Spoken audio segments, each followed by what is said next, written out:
So one thing that I get asked quite a lot is what got me into prepping. And it's such a multifaceted question, I think, because I think that prepping is really just a relatively modern term. Okay, bear with me on this one. So my thinking on this is that, I mean, my grandparents' generation, they were self-sufficient. They were preppers. I mean, you go back to like looking at all the civilizations and all of the ages of humanity that we have managed to produce stuff, make stuff ourselves, and had those skills. I think prepping is basically a modern thing because people have lost those skills since the invention of like processed food and supermarkets. People have become so much more detached from where their food is coming from. As with electricity, I mean, like even like if even when you go back to like the Industrial Revolution, you've kind of got gas lights and you've kind of, but people would be very, very aware of how much that they are using. I think in modern society that we're so used to, when you live in civilization, you're so used to kind of having everything on tap that you really do have to prepare for when you don't. So yeah, I mean, my granddad, he was a blacksmith, and worked down the pits and shoeing the ponies and making the tools. And my grandma, she was in the land army, and they had the most amazing vegetable patch. I can remember when I was a kid, like going and eating, they were called parsnips, and they were always really wonky and strange shapes, but absolutely beautiful. And they had a massive garden that they just grew pretty much all their veg in. They'd got friends that had got farms, and they'd get eggs from them. And nowadays that isn't a thing. If you want to go and buy vegetables, or you want to go and buy eggs, or you want to go and buy like any sort of food product, then you can just go to a supermarket and do it. So again, I think prepping is something that modern society has made an essential thing. The crossover between like off-grid living and bushcrafting and prepping for me is a huge bonus.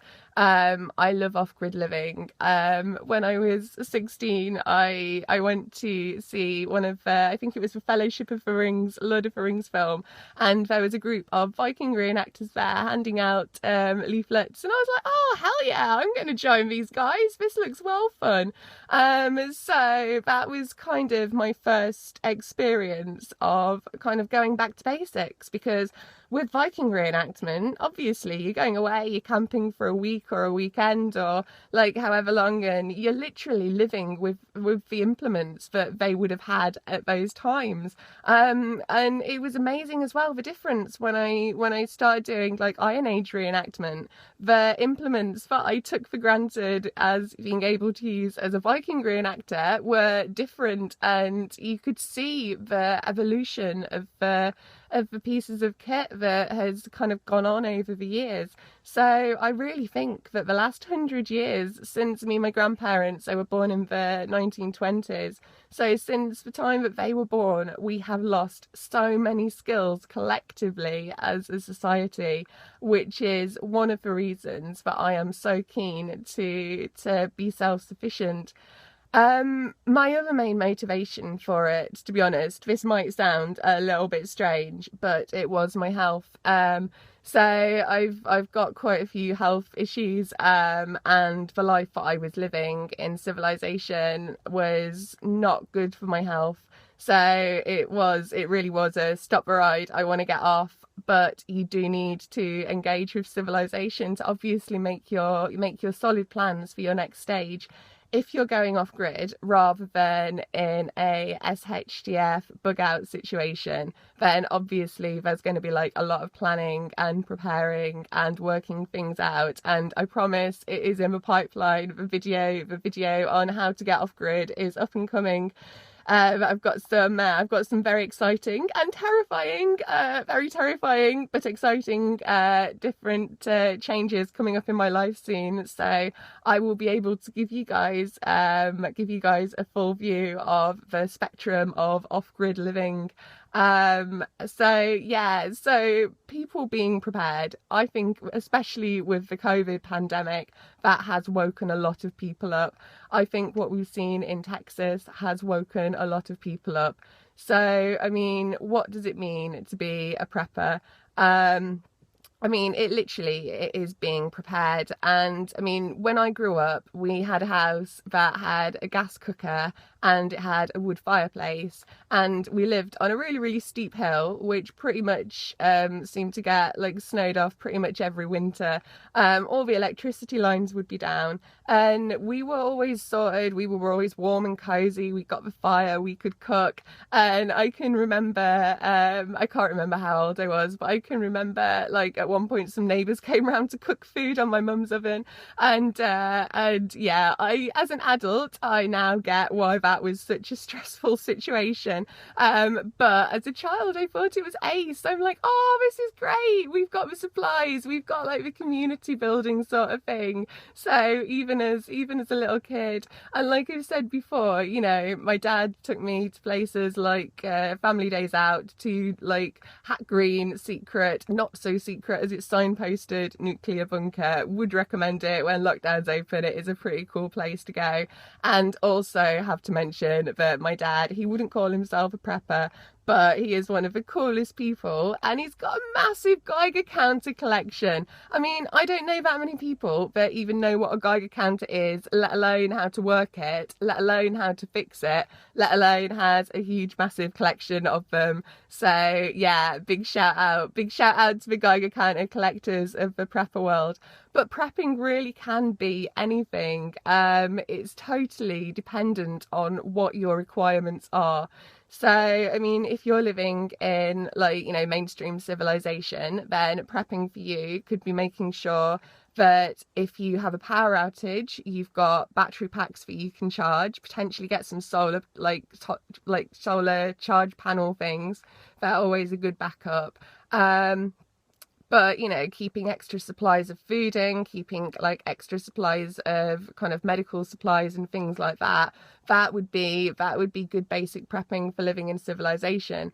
If you're living out somewhere a bit more like off-grid like me, then obviously prepping is going to be quite a bit different, because I'll be preparing for very different things. I'm not going to be preparing for a power outage. I know when my power's going to go out. As soon as the sun drops, it'll drop, and I've got a voltmeter thing to show me that.